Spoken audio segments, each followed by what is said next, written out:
जब संपूर्ण वैभव होते हुए भी प्रभु श्री राम का मन व्याकुल था, तब गुरु वशिष्ठ के ज्ञान ने उन्हें विषाद से बाहर निकाला।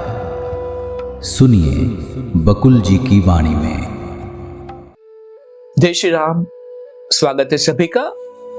तो कल हमने देखा कि भास और विलास दोनों अपने अपने पिता के जाने के बाद ज्ञान के रास्ते पे वन में चले गए थे। फिर बहुत समय के बाद दोनों मिले और ज्ञान चर्चा का आरंभ हुआ था वहां पे।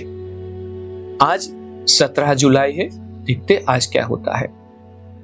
आज का श्लोक है, अंतःसक्तं मनोबद्धं मुक्तं शक्ति विवर्जितं अंतःसंशक्तिरेवैकं कारणं बंध मोक्षयो।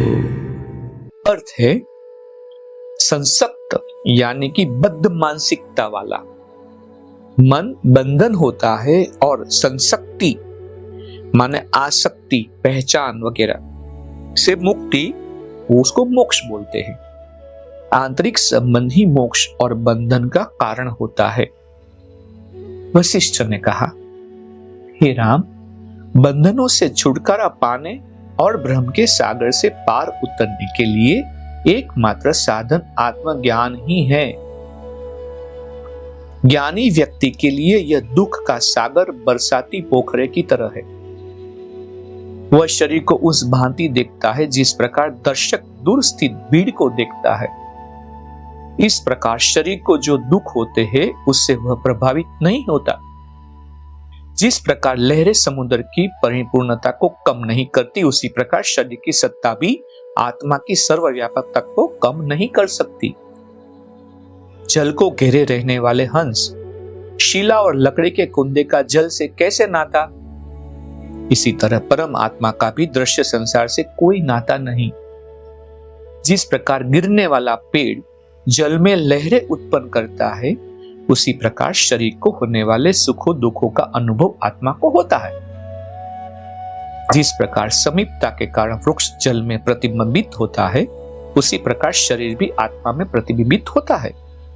जिस प्रकार समुद्र में गिरने वाली शिला जल को न आहत ही करती है और स्वयं आहत ही हो जाती है, उसी प्रकार जब शरीर विभिन्न पदार्थों जैसे कि पत्नी, बच्चे, भौतिक वस्तुओं के संपर्क में आता है, तो न कोई दुख पाता है और न कोई कष्ट ही पाता है। दर्पण में होने वाला किसी पदार्थ का परावर्तन न वास्तविक ही कहा जाता है और न अवास्तविक ही। इसी प्रकार आत्मा में प्रतिबिंबित होने वाला शरीर भी न वास्तविक है और न अवास्तविक ही, परंतु है वर्णनातीत अवश्य।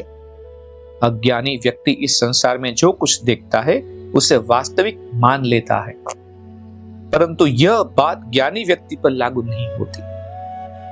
जिस प्रकार उस पेड़ और जल का आपस में कोई वास्तविक संबंध नहीं होता जिसकी छाया में उसमें पड़ती है, उसी प्रकार शरीर और आत्मा का भी कोई वास्तविक संबंध नहीं। जहां वास्तविक संबंध होता है वहां द्वैत भाव नहीं होता। बिना कर्ता कर्म के भेद से एक ही असीम चेतना का अस्तित्व है। इसी में विविधता की कल्पना की जाती है, और जो दुख कष्ट से अछूता है वह भी अपने को उसी प्रकार दयनीय समझ लेता है जिस प्रकार कोई कहता है कि मैंने भूत को देखा है और वो भूत देख लेता है। वैचारिक शक्ति के बल पर यह काल्पनिक संबंध वास्तविकता का बल धारण कर लेता है।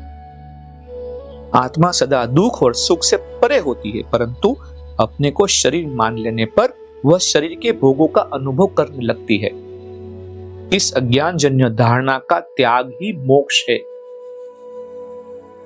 जो लोग इस मिथ्या पहचान या आसक्ति से अभिभूत नहीं होते, वे दुखों से तत्क्षण मुक्त हो जाते हैं। यही संसक्ति या बद्ध मानसिकता है जो बुढ़ापे, मृत्यु और भ्रम का बीज होती है। जब यह समाप्त हो जाती है तो व्यक्ति भ्रम का समुद्र पार कर लेता है। बद्ध मन यतियों, सन्यासियों को भी बंधन में डालता है, और अबद्ध मन गृहस्थ का भी विशुद्ध होता है।